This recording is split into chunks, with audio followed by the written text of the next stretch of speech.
Okay, and we are live. It is Thursday afternoon, which means it's time for some live at Epiphan. Hello. And joining me today, well, I'm Dan, if you haven't met me before. But joining me today is Jeffrey Powers from Geekazine. Jeffrey, great to have you. Hi, Dan. I'm great to be here. Thank you very much for having me. Yeah, it's great to see you. I think the last time I saw you was at NAB 22. And that was a cool experience. It was nice to be back in Vegas at a big trade show. Yeah, it was not my first Vegas trade show that year either. So, because I was at Yeah, CES. Yeah. you're always bouncing around the map. We like to follow you on your YouTube channel. Just before we get started, how can people find you? What's the best way to follow along with Geekazine? Well, my name is Jeffrey Powers, geekazine.com. Think magazine, put in a geek and you got me. That's basically it. YouTube.com/geekazine, Twitter.com/geekazine, Facebook.com/geekazine, Amazon.com/shop/geekazine. You get the idea. Just type in geekazine. You have me. Amazing. And we were No, following you not amazing recently. geekazine, but that could be another one. That's your superhero, the Amazing Geekazine, No, which I'm only comes out Badazine. on weekends. Badazine's my superhero. So we wanted to catch up with you because we were following along with some of your content. I know you were boots on the ground at CES this year, Hmm. and right off the top of the year, always interesting to see what happens at CES. It's kind of like the big reveal for a lot of what's going to happen in technology in the coming year to 5 years, even. Yeah. So first impression, what was it like being at CES this year? Well, first of all, before we go into that, if you've never been to CES, the idea is that it's not only new release of products, but also it's a bunch of companies that are got ideas and they're trying to get in front of VCs. They're trying to get in front of companies that are looking to increase distribution of different products, work partnerships.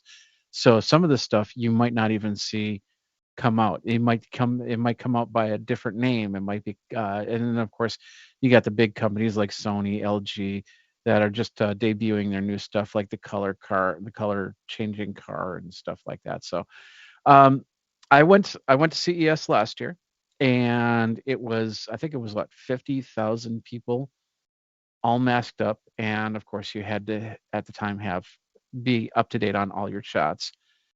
And so this year was around 150,000 or 115,000 people, and that was it's just it's it felt like CES was back to a point of having to deal with all these people.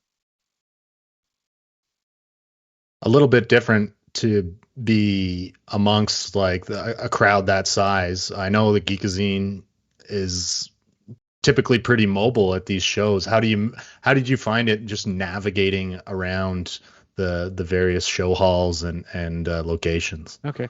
First of all, you got to turn that's 360, so you should be able to turn that video around instead of seeing me. You should have seen the DeLorean that was videotaped. We got Marta Yeah, working the 360 magic. So there we this go. is on your YouTube channel. This is Yeah, 360 video. this is the new DeLorean electric vehicle that I took around. I was doing navigation was fairly similar to years past. Of course, excuse me, years past we had, I think it's something like 130 to 140,000 uh, people in there. So it was hard to get through sometimes, but at other times it was pretty easy to get through. And what was your overall impression of the vibe at the show this year? Is this baby steps forward, or is this, Uh, were you seeing yeah. things that you weren't expecting to see? Well, there were a lot of first of all, any company that was coming from overseas had to go through the whole testing process. And my understanding, excuse me, my understanding was that there were a few companies that decided not to attend CES because of those protocols, whereas anybody that was in the United States didn't have to go through the testing process to get in. We didn't even get tests, although Abbott was there and they were handing out COVID tests and Pedialyte and all that other stuff, which was great because you're walking you're walking so much that it just drains you. You become pretty dehydrated. Your blood pressure is probably up there, and so if you're not in great health or not good health, you could I've seen many friends that have said that they're not going to come back because they just can't handle it. And they had episode. I had one friend that she had an episode, had to go to the hospital. This was back in Oh 2011. dear. Yeah, Yeah. and she said, "I never go to a trade show again." So you got to be in reasonable health to be on that show floor because it can take a toll really quick. Oh, just the number of steps you're logging in a day is, I'm sure, insane. Oh yeah, And they said speaking of, 30 football fields when CES was at its prime. And of course, now everything's changed. They got the new West Hall up. The South Hall, we didn't go into the South Halls at all. And the Central and the North Halls were pretty packed. So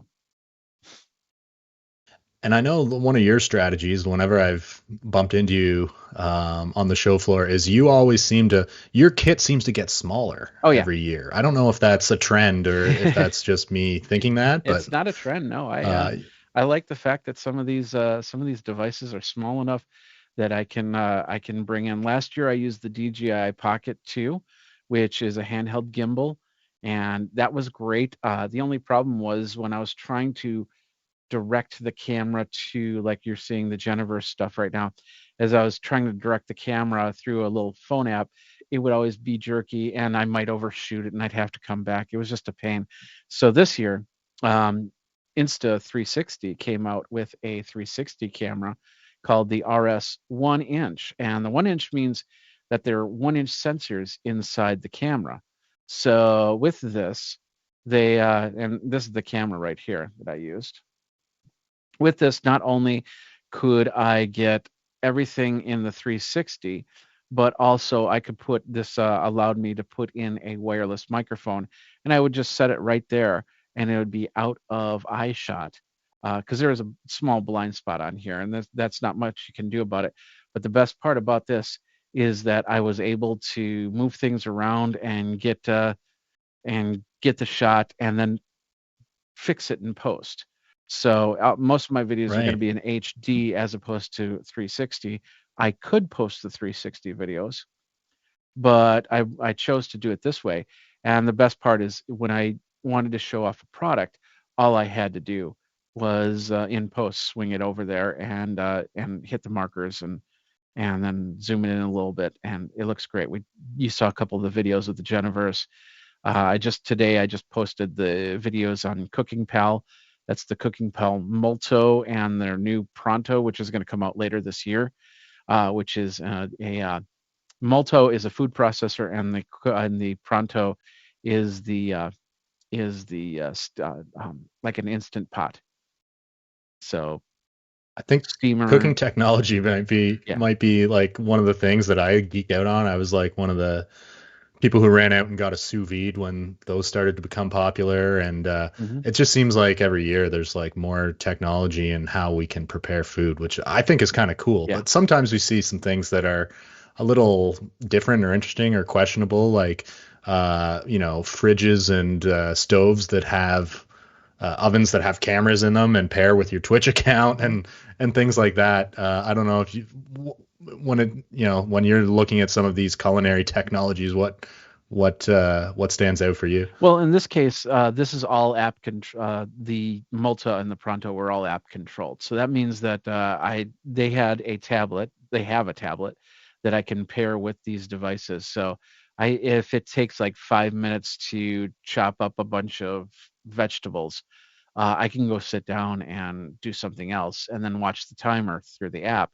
And then when it's ready, it alerts me. Same thing with the cooker there is if you're, let's say you're making rice or you're just making dinner, like some pasta or something like that, usually takes about 20 minutes in these things. So you can go sit down and then it's just going to tell you, you don't have to set a separate timer. It'll tell you when it's time to change things. And of course, it'll tell you if what ingredients you want to put into your device. She just put the air fryer attachment onto that thing, so you can do a lot of air frying as well. So lots of different ways to cook, and cook with fresh vegetables, healthier cooking, all that other stuff. I love it. I also saw you had a video about like some smart sprinkler system. Was that Yeah, that was the Moen's getting into into the backyard. They deal with water, so they said, well, we might as well work with the sprinkler systems. And this would have been an existing sprinkler system. It's about those little spikes that you see in the ground there. Those are wireless spikes that are set in that read all the data about the in the ground. You put them around the perimeter of your yard. Nobody sees them at all. And then, of course, there's a receptacle above that talks to those spikes. And then they tell you if you need to water this side and leave the other side go or whatnot. that's wild. I'm kind of like admittedly a little bit of a lawn guy. I like having a nice yard and taking care of my lawn and stuff like that. So I think I would geek out on the sprinkler system. Except all that snow you got right now. But yeah, true. Not much, not much lawn to take care of right now. Yeah. But I think this is like part of a trend is like the home is becoming this entirely automated space, whether it's lighting, whether it's, your kitchen, your backyard, it's all becoming connected. And one of the things that we saw as a standard that is really starting to gain some steam is this like interoperability protocol called Matter. Yeah. Are you familiar with this at all? Yeah. So I interviewed a couple people at Matter last year, not yesterday, but last year. Maybe it was yesterday. I don't know. But this year, I did an interview with Govee, who is a lighting company. They make LED strip lights, and that's one of the videos on my channel right now. And they are just putting Matter into their M1 lighting, which is their most popular strip light. Now, what Matter is basically an ubiquitous. I think that's the word, right? Yeah, where it basically will. Ubiquitous. Yeah, Yeah. it'll talk with your HomeKit. It'll talk with your what I call LA, so I don't activate the little guy right there. It'll talk to your Google Home, and it'll be just one all-encompassing thing. So it doesn't matter what home system you have, you'll be able to communicate with it and use it. Like for instance, there's a lot of things I can put onto my Echo that I can't put onto my HomeKit for Apple HomeKit because it's just not set up. And even Govee announced, or he said that we have to admit we don't have anything on HomeKit here, but with Matter it wouldn't matter. And the best part about Matter that they talked about last year was you could actually set up a home assistant and not have those magic words. You could make your own magic word. So you could say, hey, Jeffrey, turn on the lights, and boom. I thought something might turn on in your space Yeah. when you said that, because I know you've got some like cool lighting going on with your studio and in your setup to be able to do some voice control. Oh yeah, I do, but nothing mattered just yet. Yeah. Well, I like the idea of trying to converge some of those technologies because I do find it a pain. I just have a few light bulbs here and there that I like to play with. I'm like a RGB light geek, I guess, in my own house, but I'm all of a sudden I have 3 different control apps on my phone. And not only control apps, but also the hubs. Like for instance, I got a camera system here, Eufy cameras, and they're all controlled via hub. I got some lights that are controlled on a hub, but then I have other lights that directly connect up to the Wi-Fi. I have to use Zigbee, or I have to use Bluetooth, or I have to use this or that. The other thing, Matter is going to put it all into one. So I don't have 15 boxes connected to my network just to run the lights and the things that I want to run. Mm-hmm. How much do you see in your like workflow, like whether it's your studio or whether it's your camera systems, how much do you see that becoming more automated, or how automated is it right now? In my studio, it's pretty automated. I mean, we talked about it a couple days ago. I'm right now in my upstairs studio, and so what I do is on my downstairs studio, that's where I do most of my recordings. And then I have my upstairs studio, which I can basically dial in, do all the editing, and of course be a TD, a person that actually controls and switches other shows. Like for instance, I could have grabbed all your scenes in here and made a show where it doesn't look like we're in either a Zoom or a Teams or anything like that. So Mhm. as for automation, yeah, it's lights are the easiest. I've got the Stream Deck down here at my fingertips, so I can control any computer. I can remote control any computer from this desktop, whether it be my Macs or my PCs. I've you've been able to do that for a long time. But other automations, yeah, I don't have anything that's going to make me coffee or toast right now, but Yet. it's coming. Or just the simple automations of starting your car to warm it up. I'm Yeah, no kidding. and that's been around for years. If So I can get the snowblower to go clear my laneway today, that would be great. But I think I might be waiting a little while for that one. Maybe a snowblowers and heated driveway or no something. snowblowers and lawnmowers were both self-automated stuff was at CES. So, Really? in Yeah. fact, I was talking to somebody right before CES through email, and I didn't get to see them at CES, but I know Works, WORX, which make hand tools. They were really showing off their self-navigating robot lawnmowers, which was just amazing what they could do. Very cool. That's like one of the exciting things I find about CES is it kind of inspires like some of the things we see are big. We're like, oh, I want that right now, or I can see myself, maybe using this device in the future. And then there's other things that are just like, far out. You wonder if there's any realistic possibility of them becoming real products. But we always try to look at a few standouts and a few hits and misses. One of the things that stood out to the team at Epiphan was this new laptop from Lenovo. Uh, And it was an interesting format because it, kind of had some stacked monitors, yeah. which for someone who's maybe producing content or live streaming or taking notes during presentation, like there's a lot of possibilities here. Did you encounter this while you were at the show? I did see it. I didn't get a chance to really look at it. And so yeah, it's a great device. It gives you multiple screens. It can turn your laptop into a full tablet. You can put on the keyboard attachment and then and move it around in multiple ways. There was also a laptop that had two leaflets that came out, and I think that was also by Lenovo, where it was on the left and the right side that would make multiple displays, touch screen displays, and everything like that. Um, the biggest problem that I always find with a lot of those laptops is you go to sit down in a coffee shop and you're trying to set this all up. You couldn't do this on a plane. I don't think you could do it on a plane, at least. Yeah, But you could trying to set it up to work. It can be. I don't know. We'll see what happens. But and a little clunky. Yeah. yeah, if I get one in studio, I'll definitely test it. But that's all I can say on that right now. I have I this last year I've been last couple of years I've been geeking out over the portable monitors, those 15.6-inch monitors. I got a couple. I don't have any close by, but they're just basically USB plug in to your laptop, and then you get a second screen. Some of them are touch screens.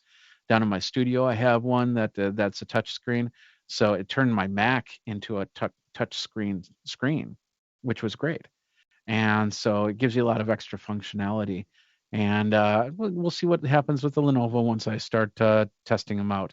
But the Lenovo's have always been great laptops. So if and of course it really depends on what you're doing. If you're just doing emails or you're trying to game or live stream with whatever computer you have. Yeah, exactly. You mentioned monitors, and that's one of the things that I think we've seen quite a bit of innovation over the last couple of years. But the big change that we're recognizing is just like the formats of the displays, like the standard 16 by 9 flat panel monitor Hmm. is kind of going the way of the dodo here because we've got all these ultra wides coming out.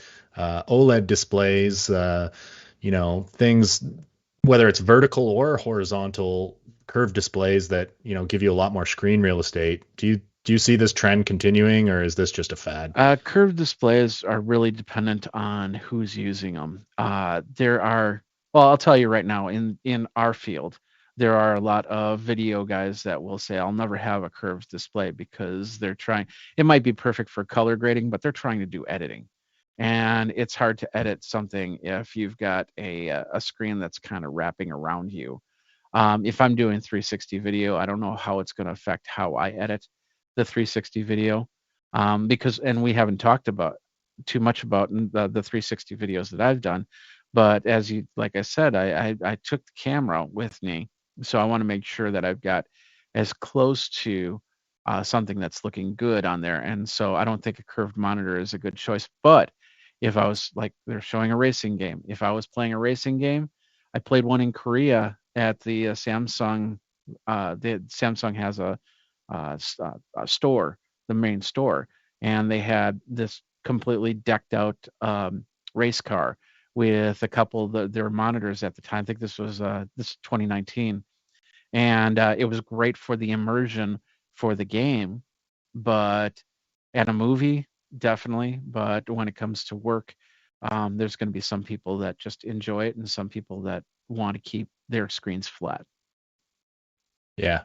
I've done I'm on an ultra wide right now myself, and I have had to, there's definitely an adaptation you have to make. Yeah, And I think a lot of the, even Windows and some of the OS things don't exactly work right. Screen sharing is a pain too, because yeah, you can't just share your full panel anymore. That would be like the format doesn't really work. So there's absolutely, some absolutely. pros and cons for sure. Last year, Samsung came out with their half screen, which actually pivoted 90 degrees, so it would go up like this as opposed to like this. And that was a pretty cool thing. And I think it just released about 2 months prior to CES. Yeah. I didn't get a chance to go into Samsung's booth, so I couldn't see if they had that in there. But once again, it's really how you have things set up, because if I'm sitting here at my desk and I got a screen that I got to go like this to look at, it's going to be a little bit tough. But there's some people that are just Yeah. going to enjoy it. Yeah.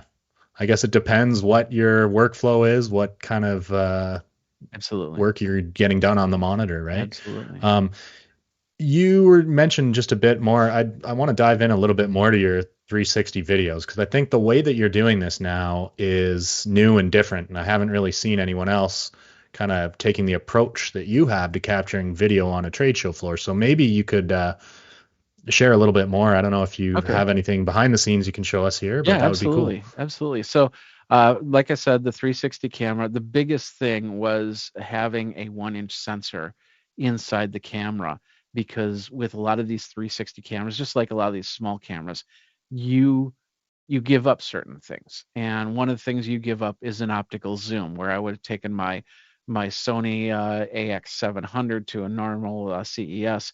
I could be way far in the back and zoom in. When it comes to CES, I don't have to worry about that tight zoom in. So I use the 360 on there.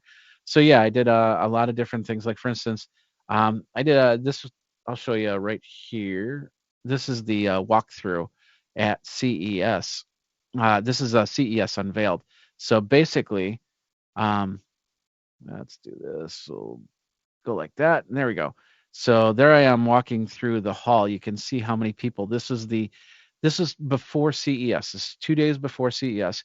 This is unveiled, where all the press get to see some of these new companies. And the best part about this walkthrough is, if I do this, and I've done this in other videos before, I can walk through and I can take a look at what was going on. I can see this a whole bunch of people over here, and there's the bar right there. Most important part is that bar right there, right?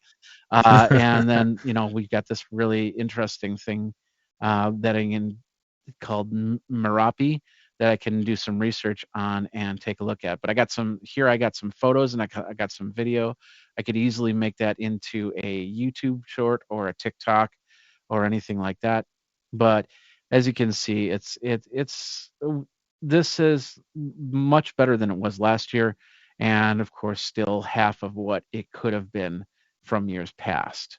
So, and I get a good shot of everything. And the best part with these interviews, I can, wherever I need to go. Like, for instance, we'll take a look at this one. This was a French startup called Piano LED Plus. And the idea is they have this little strip right here. And this little strip will light up so it can teach you how to play piano. So we'll go like that. And you can see the little lights on the piano light up. And that's where you put your fingers.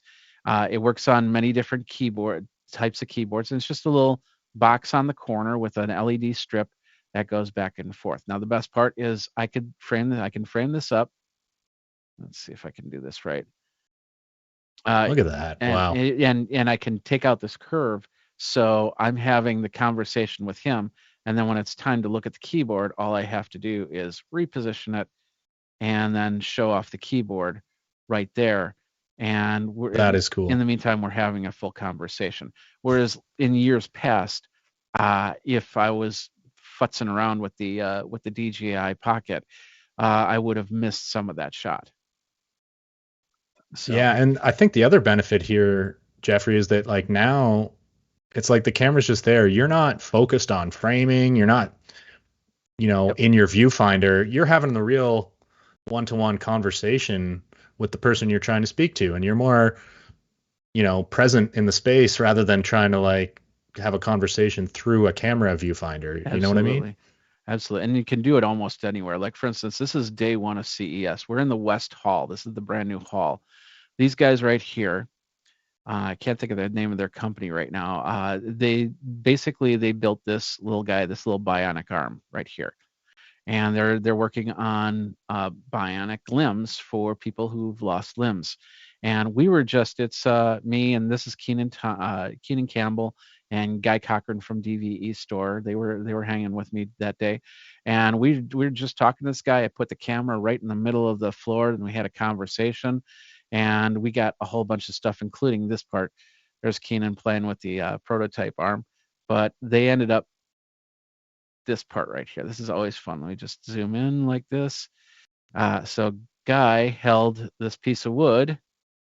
You kind of saw what happened there. And then I think his name's Dan. Just reposition it. I'm repositioning as we go. And boom, there you go. So wow. I caught that, and I can turn around and I can look back and I can catch my reaction. I can catch Keenan's reaction, and go back from there. So this was, and the image is great. Like the dynamic range on this camera, like I can see what's happening outside of the windows there. Yep. I can see the cars pulling up. It's almost like the camera's there, but it's not really even there. Yeah. It's not in the way. And we can do this and make you all sick right there. So put it in a little fish mode. But the other thing is I could also post these up as 360 videos. And for some of you who don't do conferences or anything like that, you'll be able to get that firsthand experience. There's going to be on the last day, I worked with a bunch of Korean companies, and we did 50 interviews. And instead of posting 50 separate interviews, I'm going to post one big thing. It's all going to be in VR. So what you see is what we saw during the whole thing. That's super cool. Brilliant way of capturing an event. So yeah. I just have one other question. What are you using there as I see your handheld microphone? What is that? This is, well, a lot of people are using the Rode Go's, and the problem with Wi-Fi camera microphones is that if you get oversaturated Wi-Fi, they don't work.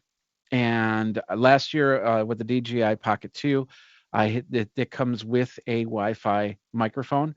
And if I got past about 4 feet away from the camera, it would start to sputter out. So a couple years ago, a company called Geekazine had these microphones, and they look exactly like the Rode Go 2s, except they are UHF based. So I have a 2-person lavalier setup. So I can set this up, and then I can put this on my person, and I can put the other one on the other person. But do I have the stick here? I don't have the stick here. I 3D printed a handle for this, and and I put the microphone right on the handle, and I used it like a handheld microphone. And I use that about 95% of the time that way.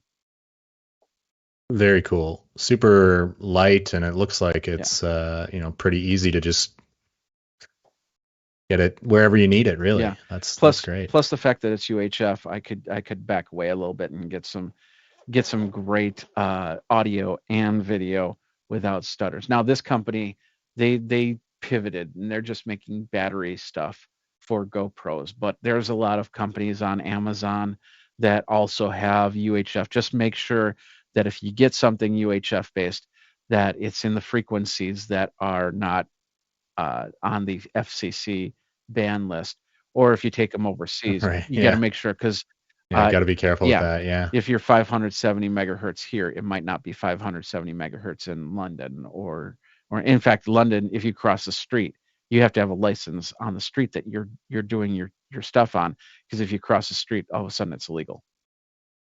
Yeah. And you don't want to be like buying some walkie-talkies for your kid and end up getting a call from the wireless signal regulator, whoever it may be in your area. Exactly. That's funny. Exactly. It's kind of interesting. Okay, we've shown a couple of things that we thought were pretty neat at CES, but there's also sometimes some head scratchers when we see some of the videos that come out. One of the ones that kind of some people at Epiphan were kind of tilting our head at was this this self-driving stroller. Yeah. Now I appreciate the innovation and taking advantage of a small electric engine to like help you maybe carry your groceries or something, but do you think you would put your infant in this? I don't know. The biggest problem is when you're taking a stroller out is you're not always on even ground. I mean, I think they're at wherever they're at, they've got a pretty flat piece of tile that they're running this on. So if I was walking down the street, there's definitely trees uproot, sidewalks, and you have bumps and grooves and things like that. Inside a controlled area, I could see this happening. I could see this inside of a hospital, where they are trying Yeah. to move children around, and so they could easily make these adjustments without having to move beds or take children out of beds to move them. So I don't know. We'll see where the place is on that. For me, the strollers, it's just not technology I cover. So but it's a great thing. But one I did cover, one that's really interesting, is this one right here. This was a company called Rollkey, and these are little skates right here that help you walk faster. Now notice that they're not wheels, but they're treads on the skates. And the idea is the idea came from at airports. You can walk on the moving sidewalks, and so Right. this is basically a moving sidewalk for your feet. And once again, Wow. depending on how even the floor is, you can, it depends on how you're walking. They did do some samples, people walking in that back area right there. This guy, Guillaume, was doing that, and I got some video of him doing of walking around like that. But it's an interesting idea. But the question is, will it be an interesting idea where you would actually buy it? And so, like I said, some of this is great ideas, but it could also spawn the next great idea, and somebody could buy the rights to it and then turn it into Right. something completely different.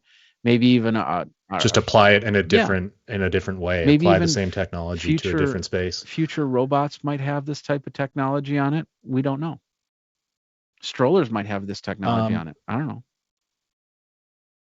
Curious what your take was. We saw some of these sort of privacy masks. Is this something that you saw? Would you see anybody wearing this? There's like it's like a privacy microphone, so Yeah. that Yeah. when you're having maybe a conversation, but there's too many people around you and you don't want them to hear what you're talking about. Is this a thing? At the Panasonic booth, we saw a lot of stuff that's geared towards VR. I'll show you a couple things here.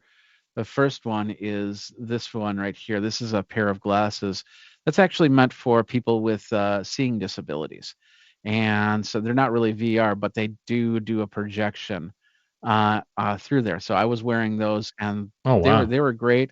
They help the person that's usually using a cane walk it, because most people with visual disabilities don't have 100% visual disability. So they have some sort of aversion to light. It's just too bright for them, but this will give them more of an area to work with, and they can actually brighten or darken things so it doesn't hurt their eyes.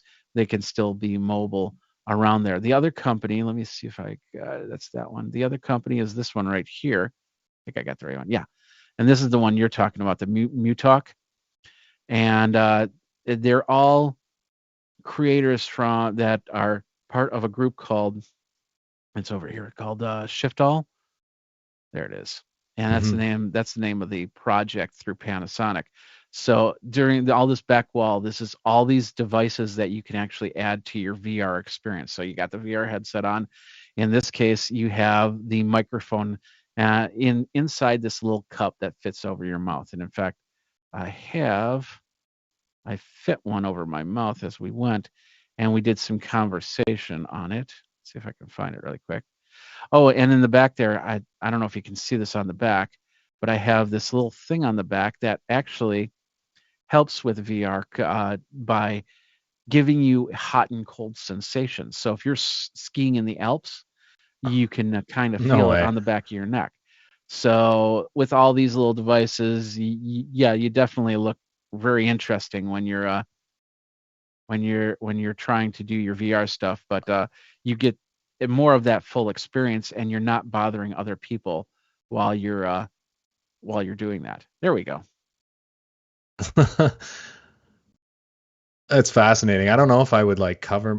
I think I'm tired of wearing masks after the last couple of years, Yeah, but art is just maybe if laughing. you're That's great. someone who's like a lawyer or something and you have to take the train to work or something and you need to have like, sensitive conversations, maybe something like this could Well, yeah, but apply in some way. if you've ever gone overseas or anything like that, like for instance, before pandemic, I was going to Korea a lot for a lot of these startups. I've been judging startups in Korea for the last few years now, and in Korea they have these big gaming and VR areas.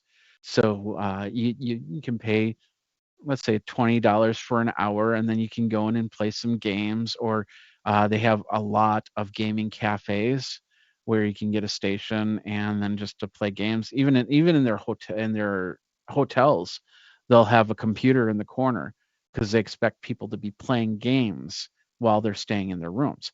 So something Wild. like this would be in an area like that, where they don't want to have all those noises to distract them from other gamers. That's wild. Yeah, well, it's fascinating just to see like all of the innovation, but also somehow some different cultural things as well.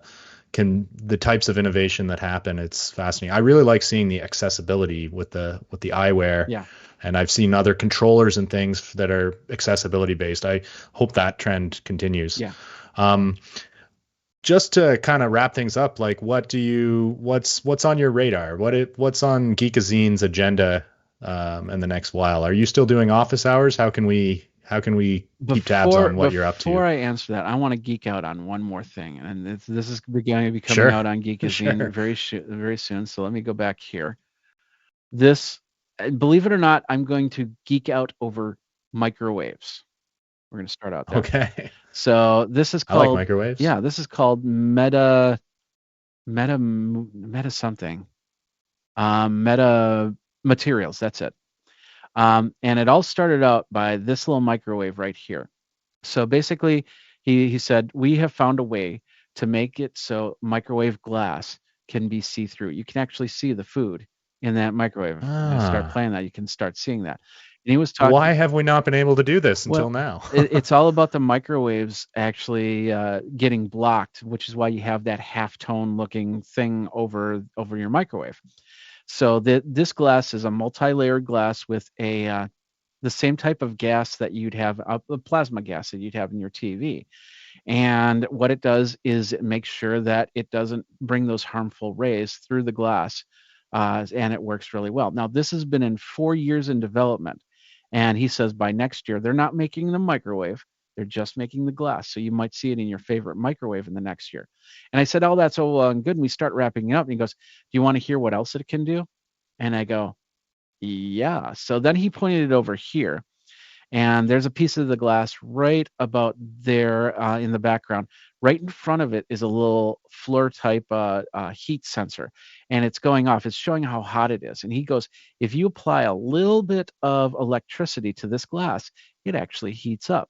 So it can help heat up your home in a cold day, and of course block out all the cold Oh, from a wow. hot day, Okay. or keep all the cold in from a hot He, day. I go, that's great. And I was about to wrap it up, and all of a sudden he was starting to does a Steve Jobs thing. He goes, but it does more. And I go, oh, what do you mean from there? And he goes, with the electricity running through, it also becomes an antenna for 5G, and it can boost what? 5G signals. So you can have your whole house filled up with this glass in your windows, on your in your picture frames, on your TVs, and it's constantly not only helping keep the place warm if you choose, but also helping you increase the signal of your wireless, so you don't get those skips or bumps or anything like that. So this could completely change a lot of the connectivity inside of your house. You saw back on that first video, you saw this big glass window. Imagine that glass window with all that glass in there, and how much that could amplify any phone Yeah, no signal. kidding. And that's what was really Yeah, geeking me out wow. there. I almost find like I've noticed since 5G towers started going up that like in many cases I have a poorer signal than I had before Yeah, because it's picking up the 5G and it's like a 2 bar 5G signal. And whereas, maybe in the same location last year I had like 5 bars in indoors. yeah. So And that's places with something that would make a lot towers. of sense in an office tower. Yeah, Yeah. you know, you've gone to cities where your bars are down to nothing. This could change that game for sure. So as for Yeah. Oh, Geekazine, brilliant. there's been, it's been an interesting 2022. I celebrated 15 years of Geekazine, and I had the new area of Geekazine. I've been doing a lot of Amazon live shopping live streams. So that's kind of weighed in on the back and forth of stuff that I could do on Geekazine. But this year is trying to level even everything out. As we speak, I'm Geekazine is on the YouTube channel is hitting close to, if not, it's around 25,000. Now, I was on a Wow. fast track where 25,000 was actually supposed to happen 2 years ago. But once again, with the Amazon Live and with all the COVID stuff, I couldn't get out to these conferences, and therefore my numbers just kind of dropped a little bit. But now I'm getting get back on track with the website, with YouTube, to get more of this stuff, not just unboxings, but actual reviews. Whereas you go on Amazon to see the unboxings and the first thoughts of these types of devices, and just kind of put it all together, get some new shows. And then, of course, like I said, I got this upstairs studio, which is meant for actually mixing down shows like the one we're on right now. So somebody could be in Canada, somebody could be in California, and then I just make it look like it's a different type of show. I've been doing that in office hours. If you don't know what office hours is, it's a daily conversation between the top audio video professionals around the world, and we talk about different topics. Today we talked about lenses. Yesterday um, we talked about audio, something with audio. I can't think of it. But anyway, sometimes we have guests on, high-end guests, people from companies like Epiphan, or celebrities. We had Brian Vander Ark on one time, and just asking them questions and learning a little bit more about the all this fun stuff that we're doing. Officehours.global. Marta will pull that up here in just a second.